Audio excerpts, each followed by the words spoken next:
Hey everybody, welcome back to Wicked Good Sports. This is At the Buzzer, and we're joined, as always, by Ryan Flynn. Ryan, how you doing?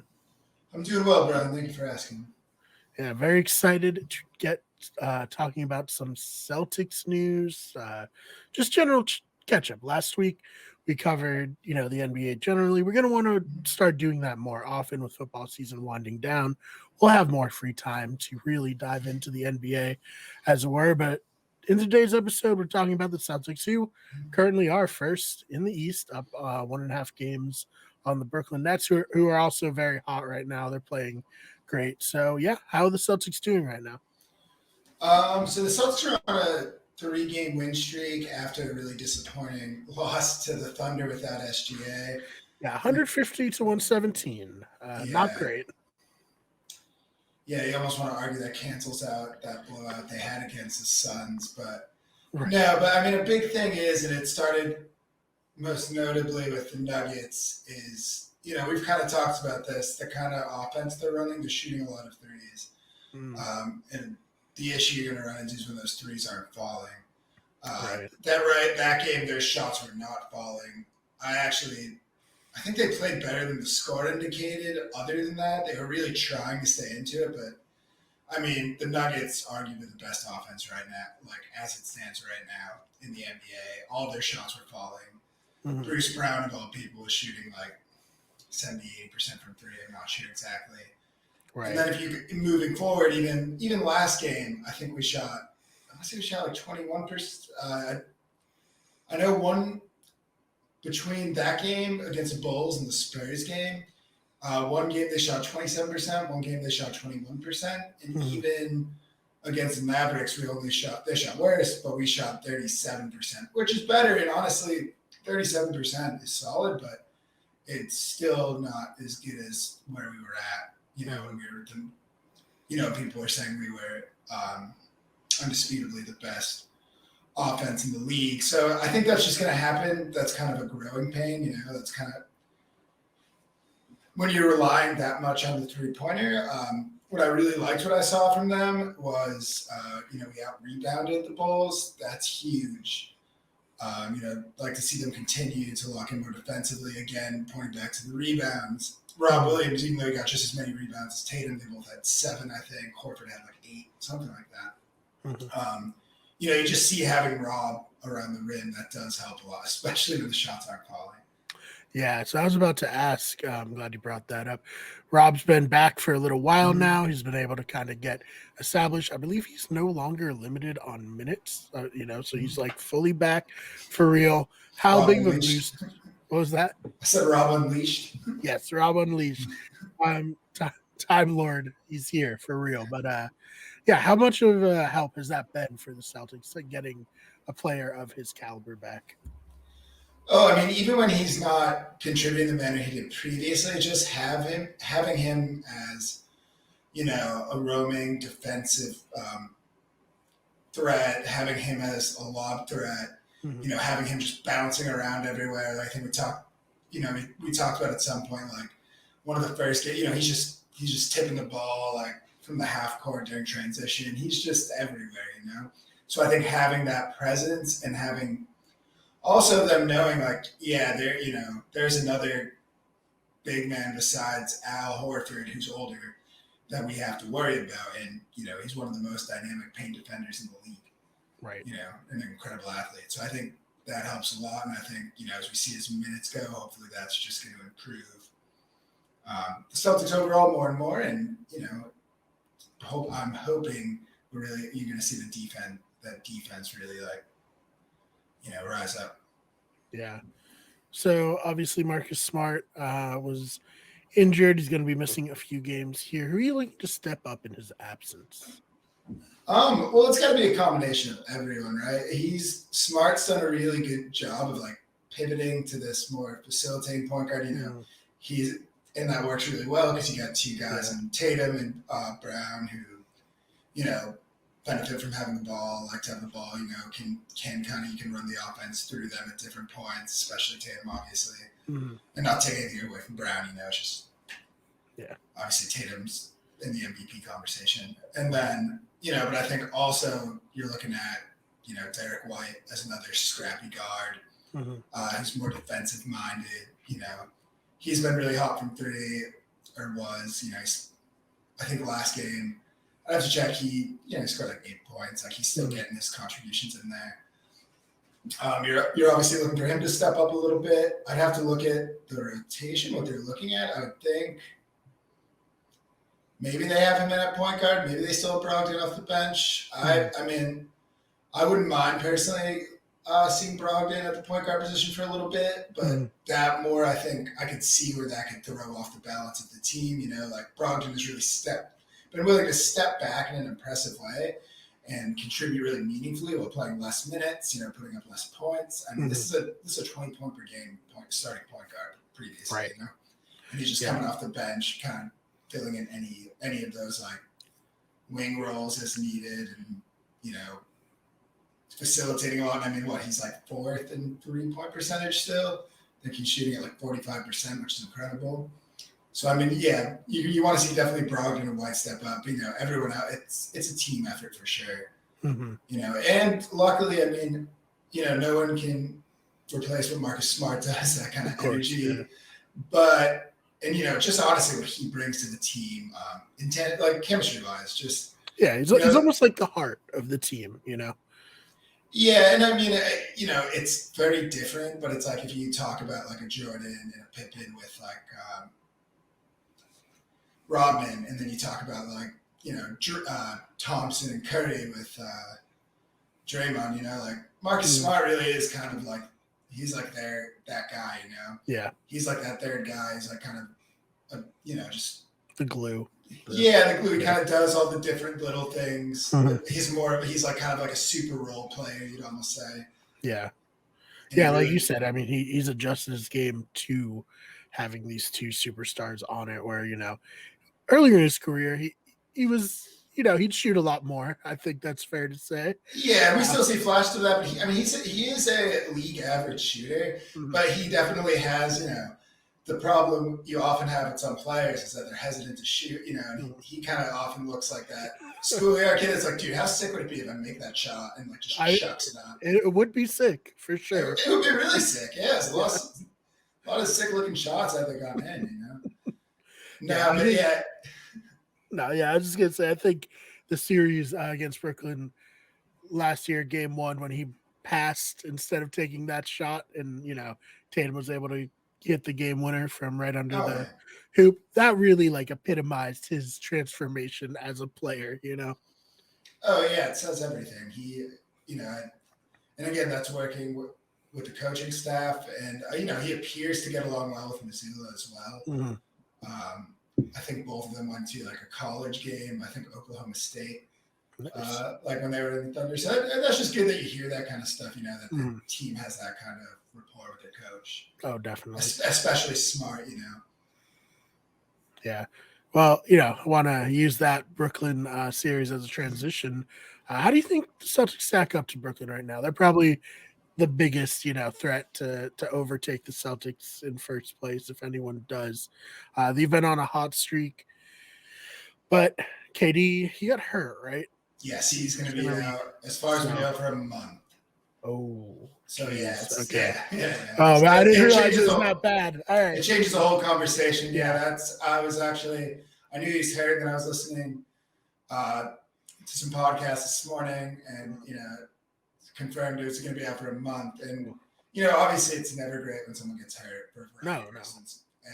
No, as basketball fans, we want KD to play. I was saying, so on a human level, right, we don't want to see someone hurt. Yeah. On a basketball level, as much of a Celtics fan, as I am, as you are, I want to see them compete. It almost seems cheap that way, the way they're playing.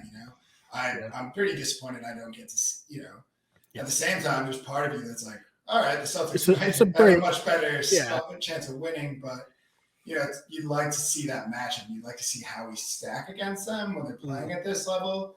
I mean, honestly, all it really is, I think there's some confusion, like where people it wasn't necessarily this is a poorly formed team. I mean, this team in the offseason, like a lot of the pieces they got, like TJ Warren has been really good since he's come back from injury. He'll kind of have to fill a Durant ish role, like just, playing more of that position, doing a lot of this type of scoring he does, obviously not the caliber.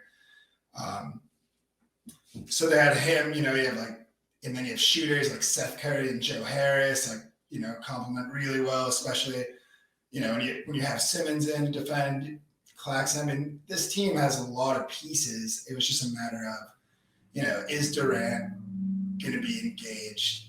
Is Kyrie going to be able to keep himself from getting suspended? I think Kyrie's been good the last month and a half, right? He has. He did start off good at the beginning of the season, and I'm watching with bated breath. But yeah, he's been incredible. Right now, I believe he looks like he's going to be a starting All-Star. Yeah. Which I don't know about that personally, but he's no doubt playing very well right now.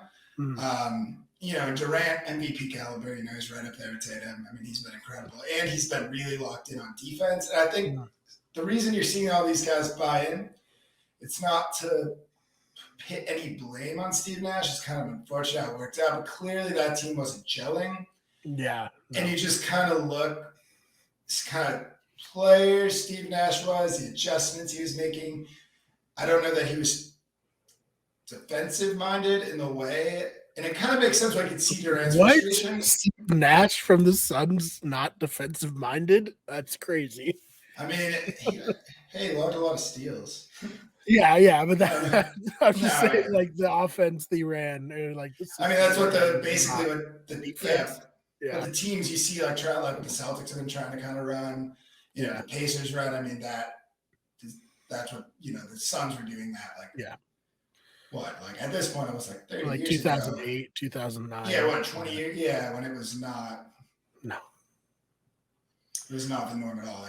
Shooting 3 points. Very fun to watch, of course. Oh, absolutely. Yeah. So, I just don't think, he necessarily was making those, he wasn't making those defensive adjustments, emphasizing that side of the floor. Maybe not. I mean, it's really tough to say with the whole Simmons thing and all of that, because he is coming off the injury, right? He's gaining more confidence as he goes. But now you see as Jacque Vaughn is taken over again, the team is just really locked in overall. Durant's playing some of the most consistent defense he's ever played. Obviously, like I just said, Simmons has really come on into his own. Again, he's one who's gonna have to step it up a little more. They're gonna have to find ways to kind of play to his strengths.